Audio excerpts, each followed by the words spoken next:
after 3 days in the Flinders Ranges with Jackie and Kim, which was fantastic, we've come to Port Pirie and we've set ourselves up here at the Port Pirie Beach Caravan Park, and we are backed up for this. If I could only just put a boat ramp just here, it would be the ultimate spot in Australia. Amazing. I'm thinking there'd be a few brim out there. Great big ones, I'm guessing too. Cheers.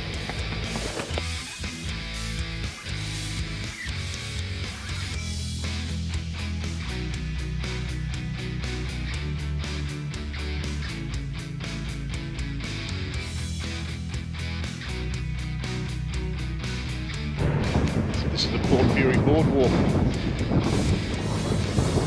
One of the shorter boardwalks you'll find. We have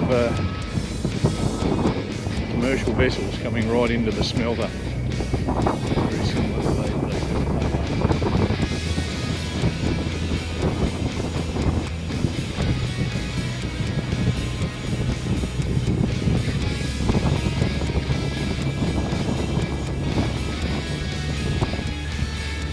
Pretty much all recreational fishing is a no-go in this area due to high lead levels in the water, a zillion years of smelting. So as a caution,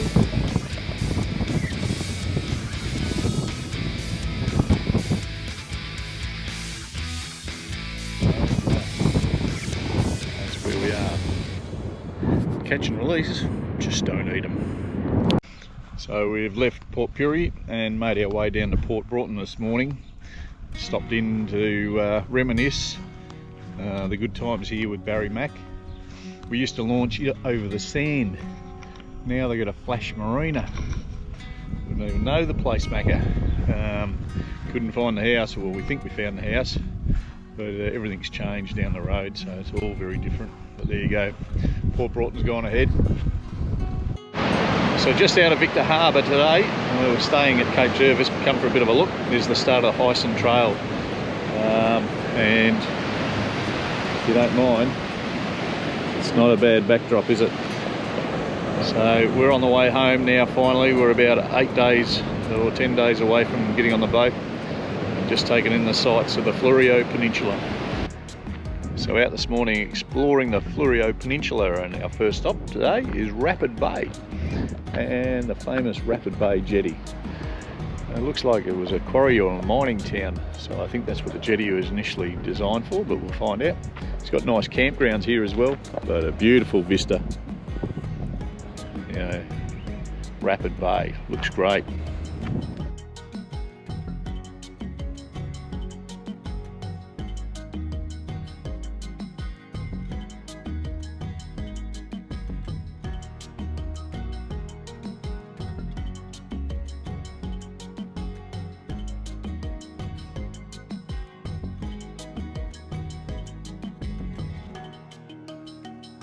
Next stop on from Rapid Bay is the tiny hamlet of Second Valley. A tiny little creek, really. Comes down to a small jetty.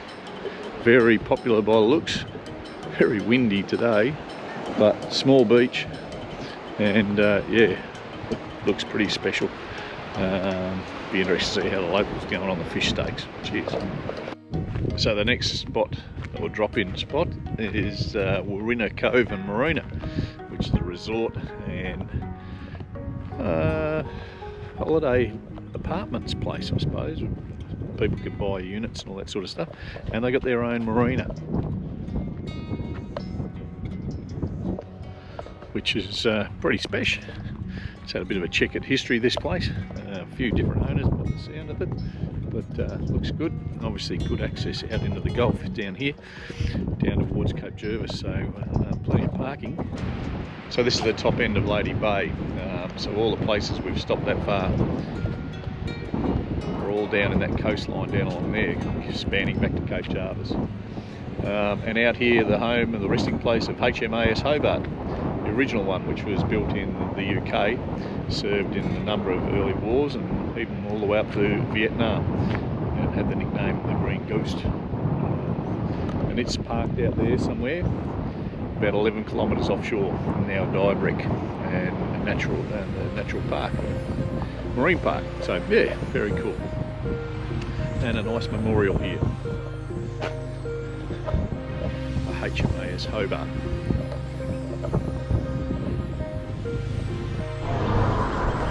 So now our excursion has taken us to the Maiponga Reservoir in the southern or the northern part of Florio Peninsula, near the town of Maiponga. And there's your view. It's a single lane bridge across the dam wall. The dam was completed in construction in 1962. Year before I was born. Well, there you go. And as you can see, this is almost a bit of a racetrack. The people get around here having a bit of a crack with the motorbike boys. For years, I don't think you're allowed to fish in the Maiponga Reservoir. There's tails of a big redfin in there, so who knows whether that's true or false. There you go, Maiponga Reservoir. So we left Cape Jarvis this morning after our extended family visits to all and sundry in Adelaide. Thanks to all you guys for your hospitality and friendship. It was great. So now we're on the way to the southeast coast, out through Strathalbyn and Langhorne Creek, and make ourselves to Wellington on the ferry, which is where we are now. Cheers. So this is the Wellington ferry. Crosses the, well, I suppose, is this the Murray? I suppose it is the Murray, yeah. It flows into Lake Alexandrina and then out into what effectively is Bass Strait, I suppose, or the Tasman Sea. So there you go. Holds about 15 cars, I suppose, on a good day. We're parked up beside a truck, and obviously due to COVID, not allowed out of the vehicle, must remain in your vehicle at all times. So crossing only takes about 5 minutes once you're all on board, and it runs, I think, 24 hours a day. So there you go. The Wellington Vehicular Ferry. Cheers.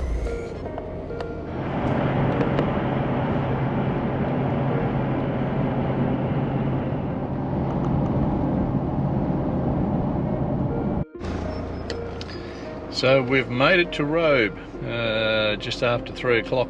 So it was a fair bat. So 9 AM and 9 AM thereabouts to 3 PM. And it looks all right, nice and green. Kiosk, and I have to say, bloody empty. So there you go. Maybe it's we missed the rush. School holidays are over. Anyway, we'll see how we go. This is going to be a base for a few days. Cheers.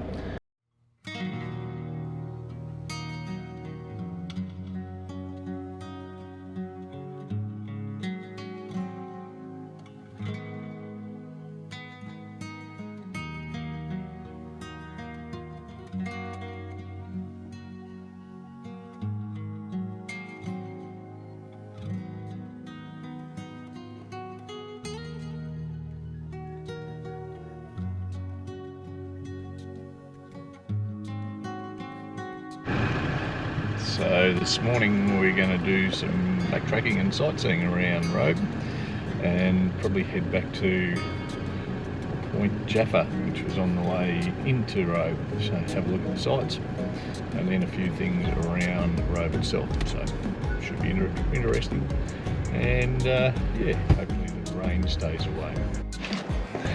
So here in Robe they've got a lookout, the Beacon Hill Lookout, which no doubt they used to set a fire on or something like that. And you can see for bloody miles. So that's another freshwater lake out there. Part of the Dip National Park, I think. That's Robe itself. Need to trim a few bushes. There you go. beacon lookout in road. Check it out. A bit breezy. Jeez. So this is Cape Jaffa. So there's a new marina development over there. But this is the original Cape Jaffa and the Cape Jaffa jetty. So take a wander out, see how the locals are going, see if they're catching a fish or two. Yeah, fish co-ops up behind us, and obviously the whole place functions on crays and stuff like that. So yeah, it's not a bad spot. A bit breezy, but that's to be expected this time of year, I suppose. Cheers.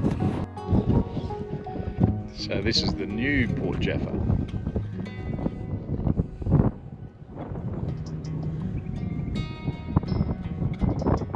All man-made, all very nice, lots of port heat.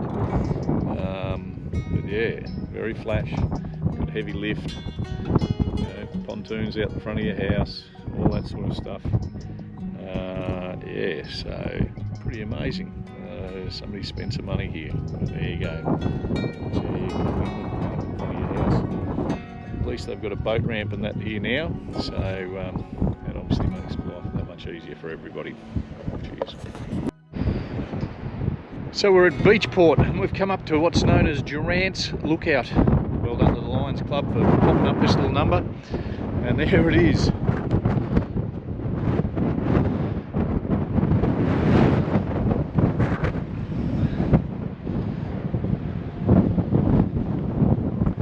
Great little town, all the things you need, great information service.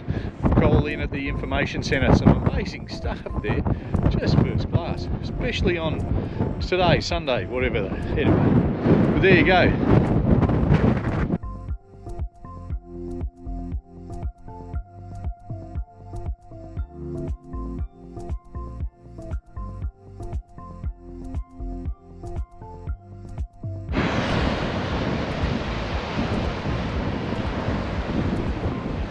Continue our look around the coast here at Beachport, and this is what they call the salmon hole. So not a bad spot. Imagine the old Australian salmon holed up in here chasing the whitebait. Yeah, it would be pretty cool. So packed up this morning and leaving Robe after 3 nights. Good spot.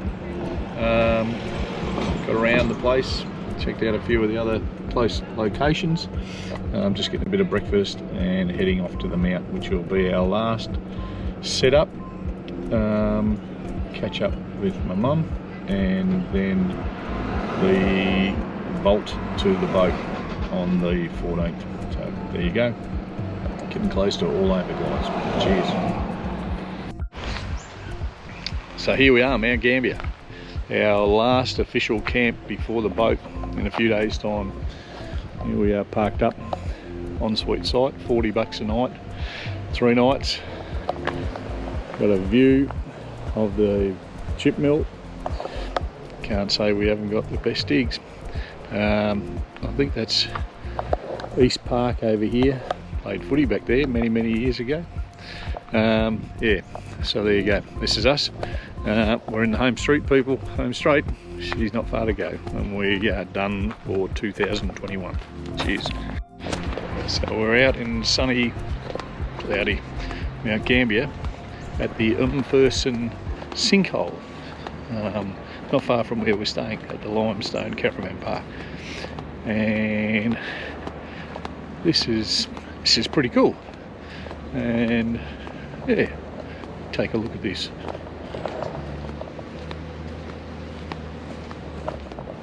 So you can walk all the way down in the bottom. 1860. So there's James Umferson. Yeah, 1860. He's a prominent citizen, a member of state parliament, all that sort of stuff. And it used to be his personal garden. Cop it out. Look at that.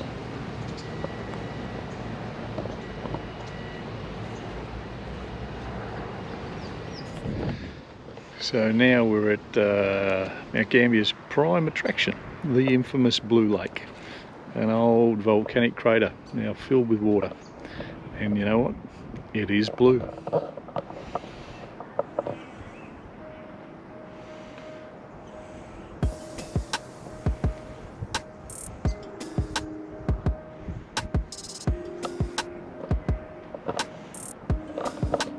There you go, the Blue Lake. I believe it is the town water supply as well now. So,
So our next stop is Ewan's Ponds, and I don't know whether the camera will ever do it justice, but have a look at the quality and clarity of this water.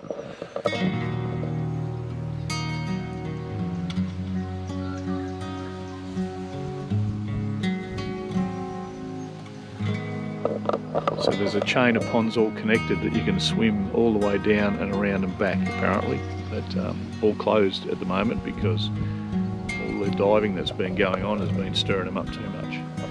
There you go. How amazing.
So next stop is the Golden Sinkhole, one again that they use for scuba diving and all that sort of stuff, and on a bit of a slope down into that.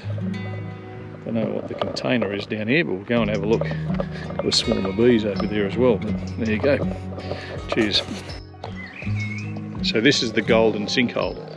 A bit disappointing to see a bit of industrial waste in it, but nonetheless it shows you really well the structure and the problem with the land around here. The holes in the limestone, it's just unbelievable. And yep, would you believe in a place like this there's fish swimming around in it? It's crazy. They look like gudgeon or glaxia or something like that, but there you go. Pretty crazy.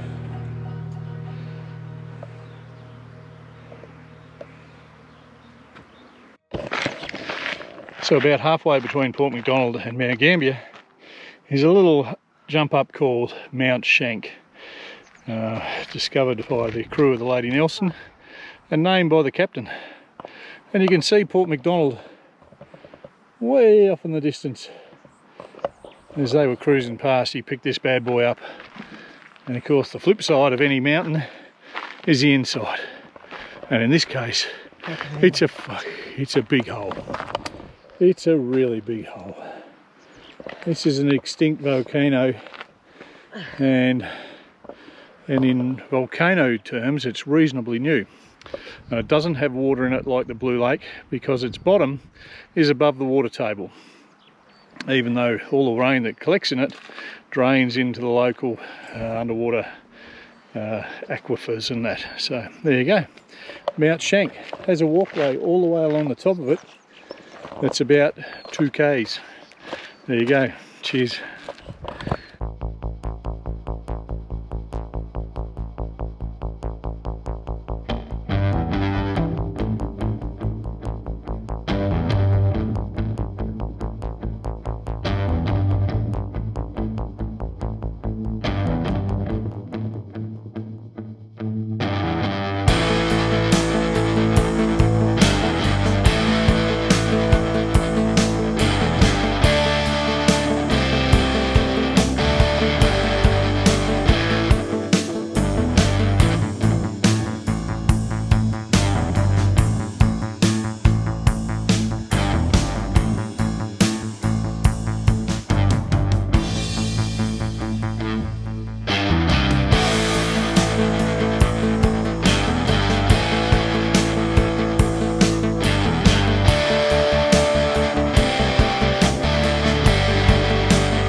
That's the car down there.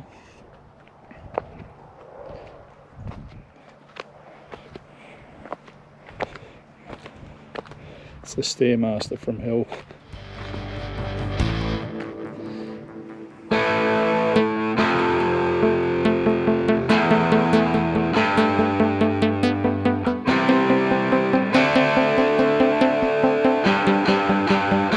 Well, here we are, packed up, on the way to Melbourne. We're all on board.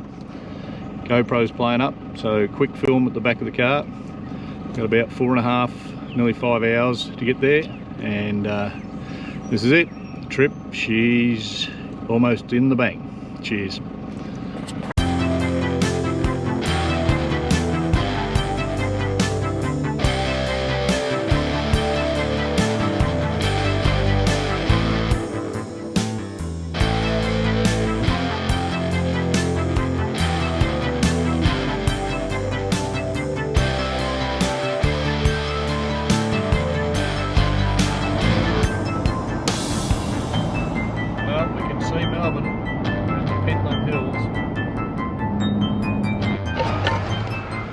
So we've made it to Station Pier. There you go. 5 months almost to the day. And there's our tub to take us home.